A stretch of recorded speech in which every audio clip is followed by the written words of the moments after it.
13 రోజులైనా ఎస్ఎల్బీసీ ప్రమాదంలో చిక్కుకున్న కార్మికుల ఆచూకీ తెలియలేదు. కార్మికుల ఆచూకీ కోసం 13 రోజులుగా అన్వేషణ కొనసాగుతుంది. అన్వేషణకు టన్నెల్లో అడుగడుగున అవాంతరాలు ఎదురవుతున్నాయి.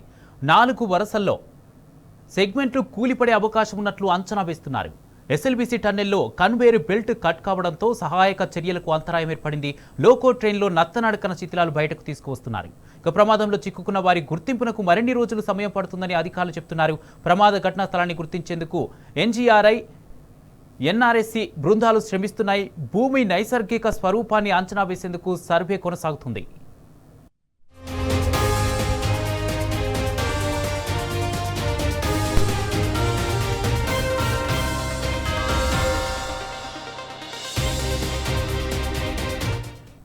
పదమూడు రోజులైన ఎస్ఎల్బీసీ ప్రమాదంలో చిక్కుకున్న కార్మికుల ఆచూకీ తెలియలేదు. కార్మికుల ఆచూకీ కోసం 13 రోజులుగా అన్వేషణ కొనసాగుతుంది. ఇదే అంశానికి సంబంధించి పూర్తి అప్డేట్స్ మా ప్రతినిధి శేఖరాచారి అందిస్తారు. శేఖరాచారి, 13 రోజులుగా కార్మికుల ఆచూకీ కోసం అన్వేషణ కొనసాగుతూనే ఉంది. సహాయక చర్యల్లో అంతరాలు కూడా ఎక్కువ అయ్యాయని తెలుస్తుంది. దీనికి సంబంధించి పూర్తి అప్డేట్స్ ఏంటి? కుమార్, ఇప్పటికీ అంటే 22వ తేదీన జరిగినటువంటి ఈ ఎస్ఎల్బీసీ టన్నెల్ సంఘటన 8 మంది అందులో చిక్కుకున్నారు. ఈ రోజుకి 13 రోజులు పూర్తయినప్పటికీ కూడా ఇది అంతుచిక్కని ఆచూకీగా మారిందని చెప్పవచ్చు. అయితే కార్మికుల ఆచూకీ ఇప్పటి వరకు అయితే లభించలేదు. కార్మికుల ఆచూకీ కోసం టన్నెల్లో అన్వేషణ కొనసాగుతున్నప్పటికీ కూడా ఫలితం మాత్రం శూన్యమని చెప్పొచ్చు. అయితే ఇక్కడ మరొక ప్రమాదం కూడా లోపల పొంచి ఉందని చెప్పేసి అక్కడ సెగ్మెంట్లు 4 సెగ్మెంట్లు ప్రమాదకర స్థాయిలో ఉన్నాయని చెప్పేసి అవి ఎప్పుడు కూలుతాయో అని చెప్పేసి భయభ్రాంతులకు కూడా గురవుతున్నట్టుగా మనకు తెలుస్తా ఉంది. ఎస్ఎల్బీసీ టన్నెల్లో మొన్న ఒక రోజు కన్వేయర్ బెల్ట్ ప్రారంభం అయినప్పటికీ కూడా నిన్న మొత్తం కూడా కన్వేయర్ బెల్ట్ పనిచేయలేదు. ఇప్పటికి కూడా కన్వేయర్ బెల్ట్ పనిచేయట్లేదు. ఈ కన్వేయర్ బెల్ట్ పనిచేస్తే లోపల తొలగించినటువంటి శిథిలాలు ఏవైతే ఉన్నాయో ఆ శిథిలాలన్నీ కూడా బయటికి వచ్చే అవకాశం ఉంది.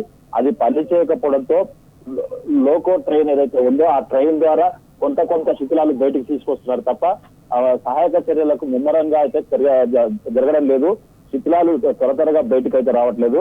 లోపలికి వెళ్ళిన వాళ్ళు చెప్పినటువంటి పరిస్థితి చూస్తే ఇంకా రోజులు పట్టే అవకాశం ఉందని చెప్తున్నటువంటి పరిస్థితి కనిపిస్తా ఉంది.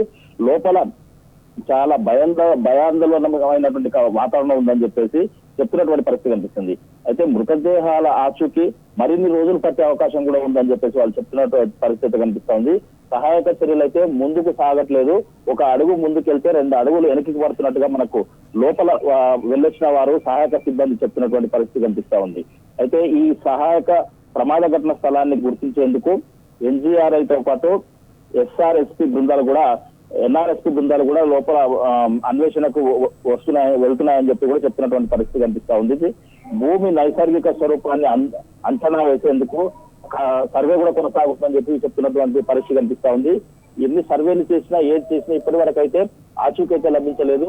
అయితే ఇక్కడ వాళ్ళకు సంబంధించినటువంటి కుటుంబీకులు ఎవరైతే లోపల చిక్కుకున్న వారి కుటుంబ సభ్యులు కావచ్చు, వాళ్ళ గ్రామస్తులు కావచ్చు, వాళ్ళు ఇప్పటికే ఆవేదనతో పాటు ఆక్రందన చెందుతున్నటువంటి పరిస్థితి కనిపిస్తా ఉంది.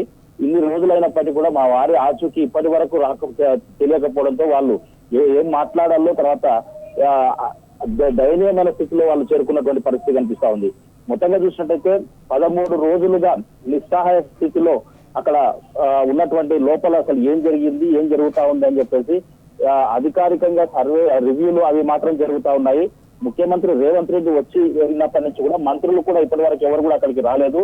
కేవలం అధికారులు అక్కడ ఉండి ఎప్పటికప్పుడు రివ్యూ చేస్తూ అసలు చేయబోయేటువంటి నెక్స్ట్ ఏం చేద్దామని చెప్పేసి వాళ్ళు పునరాలోచనలు చేస్తున్నారు తప్ప లోపలికి అయితే షిఫ్టుల వారిగా పనిచేయడానికి వెళ్తున్నారో లోపలికి వెళ్ళేటువంటి వీలు లోపలికి పూర్తి స్థాయిలో వెళ్ళడానికి లేదు అని చెప్తా ఉన్నారు. అక్కడ ఏదైతే టన్నెల్ బోర్ మిషన్ ఉందో ఆ మిషన్ పూర్తి వెనక భాగాలు కట్ చేసి లోపలికి వెళ్ళాలని చెప్పేసి ఆలోచిస్తున్నప్పటికీ పైన ఉండేటువంటి సెగ్మెంట్లు కూడా మెత్తబడిపోయాయి. వాటర్ యథావిధిగా వస్తా ఉంది, జలధార వస్తా ఉంది. దాన్ని ఆ వాటర్ డీవాటరింగ్ ఎంత చేసినప్పటికీ కూడా కంటిన్యూగా వస్తుంది కాబట్టి ఆ సెగ్మెంట్లు కూడా కూలే ప్రమాదం ఉంది. మొత్తంగా పనులు ముందుకు సాగడం లేదని చెప్పేసి కూడా లోపలికి వెళ్ళొచ్చినటువంటి వారు చెప్తున్నట్టు పరిస్థితి కనిపిస్తా ఉంది.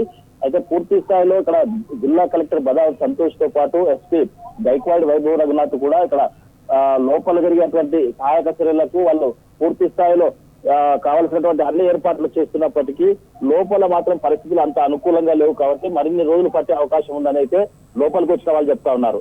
అయితే అధికారికంగా ఎవరైనా ఎమ్మెల్యే వాళ్ళు వచ్చినప్పుడు మాత్రం అయిపోతుంది 2 రోజులు అని చెప్తారు. అయితే ఇది చెప్పేదానికి లోపల జరుగుతున్నటువంటి దానికి ఎలాంటి పొంతన లేదని చెప్పవచ్చు. ముఖ్యంగా దీనికి పైన పూర్తి స్థాయిలో అసలు ఎప్పటి వరకు పూర్తవుతుందని చెప్పేసి కూడా చాలా మంది ఇక్కడ అడుగుతున్నటువంటి పరిస్థితి కనిపిస్తా ఉంది. దేశవ్యాప్తంగా సంచలనం సృష్టించినటువంటి ఈ సంఘటన, ఈ దుర్ఘటన పైన చాలా మంది కూడా అసలు ఏం జరిగింది, వాళ్ళు ఉన్నారా లేరా, అసలు వాళ్ళని తీసుకొస్తారా లేదా అని చెప్పేసి కూడా చాలా మంది కూడా ఎదురు చూస్తున్నారే కాకుండా అడుగుతున్నటువంటి పరిస్థితి కూడా కనిపిస్తా ఉంది. ముఖ్యంగా చెప్పాలంటే ఇది నిజంగా కూడా ప్రభుత్వం వైఫల్యం అని చెప్పేసి కూడా చాలా మంది ఆరోపిస్తున్నటువంటి పరిస్థితి కనిపిస్తా ఉంది. అక్కడ ప్రభుత్వం అయితే చాలా అంటే వేగవంతం చేయకుండా చాలా నిర్లక్ష్యం చేస్తుందని చెప్పేసి కూడా చాలా మంది కూడా ఆరోపిస్తున్నటువంటి పరిస్థితి కనిపిస్తా ఉంది. మరి ఈ రోజు ఏమైనా అధికారికంగా ప్రకటన చేస్తారా? ఇప్పటి వరకు అయితే ఎలాంటి ప్రకటన లేదు. మరి సాయంత్రంలో ఏమైనా అధికార ప్రకటన ఉంటుందా లేదా అనేది కూడా వెయిట్ చేయాల్సినటువంటి పరిస్థితి ఇక్కడ ఉంది Kumar. Right, thank you Shekharachari.